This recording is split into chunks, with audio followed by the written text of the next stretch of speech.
उपलब्ध इस देश में आज करी जा रही है।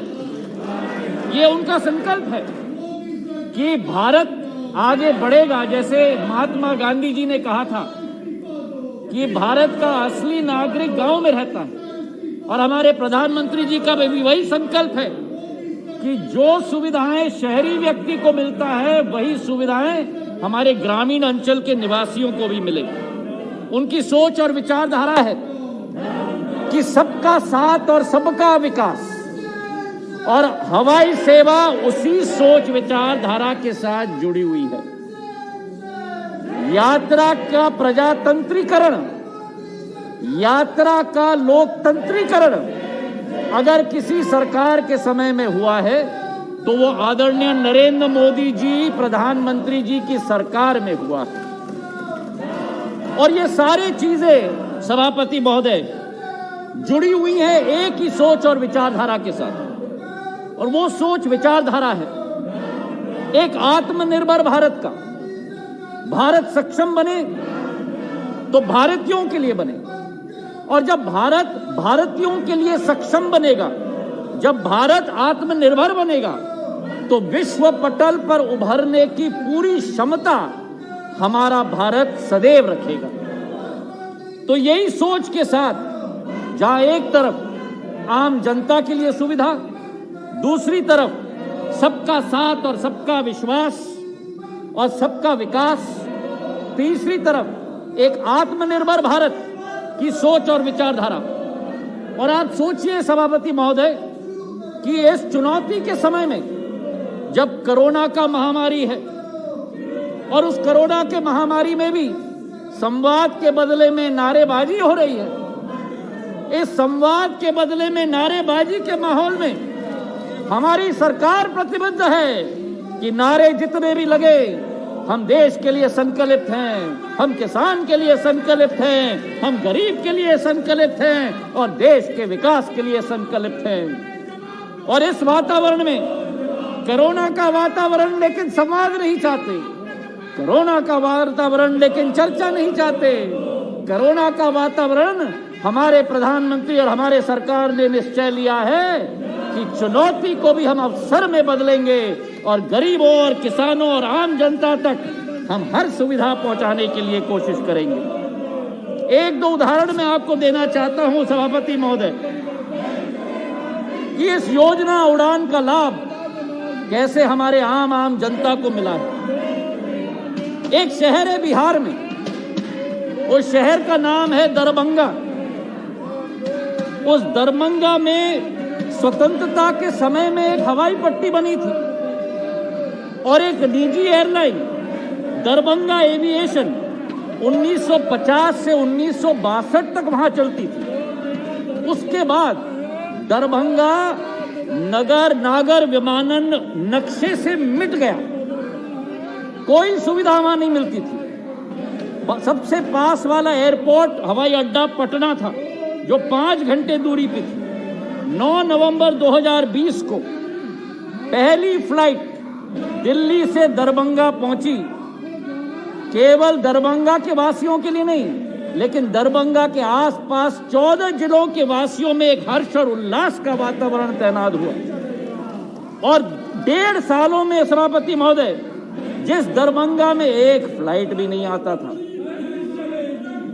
जिस दरभंगा को सिविल एविएशन के नक्शे से उजाड़ दिया था, अब 1.5 साल में 110 प्लेन के मूवमेंट्स है दरभंगा से पूरे देश के इर्द गिर्द, और 1.5 लाख यात्रियों को दरभंगा से नवंबर 2020 से मार्च 2021 तक देश के कोने कोने में इस उड़ान योजना ने पहुंचाया है। और ऐसी कहानियां दुर्लभ हैं सभापति महोदय।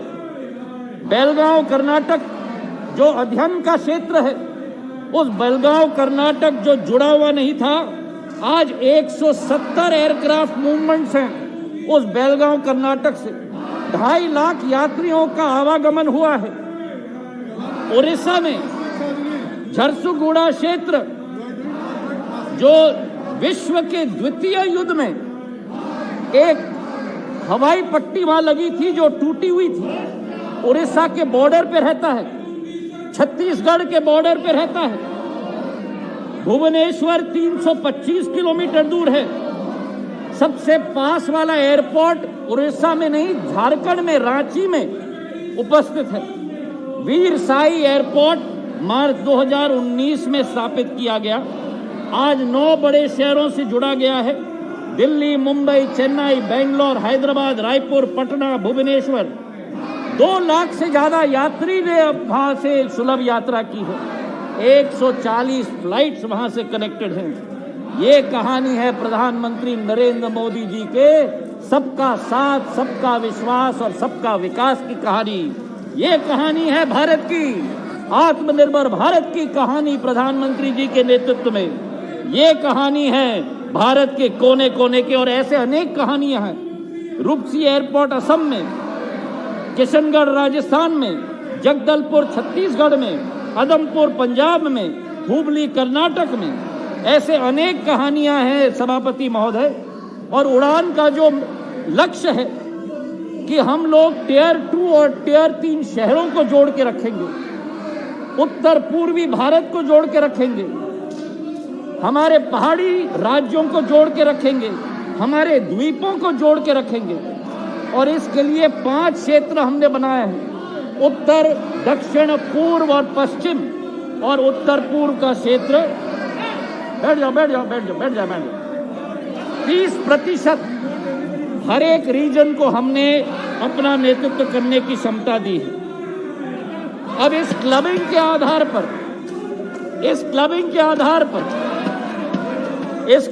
आधार पर सभापति महोदय बहुत सारे लाभ इस क्षेत्र को मिलेंगे। जहां एक तरफ एयरपोर्ट्स अथॉरिटी ऑफ इंडिया, भारतीय विमानतरण प्राधिकरण के द्वारा एक नया महत्व दिया जाएगा छोटे छोटे शहरों के लिए। शॉर्ट क्यों रखे भाई, उनको अपना काम करने दो, हम अपना काम करेंगे। पूरे देश को सुनना चाहिए कि प्रधानमंत्री जी के नेतृत्व में क्या किया जा रहा है, और पूरे देश को इनका व्यवहार भी सुनना चाहिए कि जहां आम आदमी के लिए कार्य किया जा रहा है, ये क्या कर रहे हैं। सुनने की क्षमता नहीं, सुनाने की ही क्षमता ये चाहते हैं। प्रजातंत्र में आपको सुनना भी होगा अगर आपको सुनाना है। तो मैं कह रहा था सभापति महोदय कि ये जो क्लबिंग की प्रक्रिया है, इसके आधार पर भारतीय विमानपत्तन प्राधिकरण छोटे छोटे शहरों पर अपनी प्राथमिकता दे सकता है। नए एयरपोर्ट्स का सर्जन होगा, और जब नवोदय हवाई अड्डों का सर्जन होगा, जो दूसरे हवाई अड्डे हैं वहां निजी क्षेत्र अपनी भूमिका निभाई, ताकि दोनों के बीच में एक सहयोग हो, एक संवाद हो, और एक भूमिका दोनों निजी और सरकारी क्षेत्र तय कर पाए। इसी के साथ हमारी सोच और विचारधारा है कि नए हवाई पट्टे बने, छोटे एयरपोर्ट्स की क्रॉस सब्सिडी हो, और इसके आधार पर जो आज भारत में 128 एयरपोर्ट्स हवाई अड्डे हैं, जो आज भारत में 713 हवाई प्लेन हैं, हमारी सोच और विचारधारा है कि आने वाले समय में भारत उड्डयन क्षेत्र में केवल भारत का नेतृत्व न करे, पर पूरे विश्व का नेतृत्व करे प्रधानमंत्री जी के नेतृत्व। तो मेरी अपील है आपसे सभापति महोदय, और मेरे सभी सांसद भाई बहनों से अपील है कि ये बहुत महत्वपूर्ण विधेयक है, इसे सर्वसम्मति से पारित किया जाए, ताकि देश का एक एक इंसान इस हवाई सेवा का लाभ ले पाए। इन्हीं शब्दों के साथ आपका बहुत बहुत धन्यवाद। मंत्री जी, आपका बहुत बहुत धन्यवाद। मैं सभी सम्माननीय सदस्यों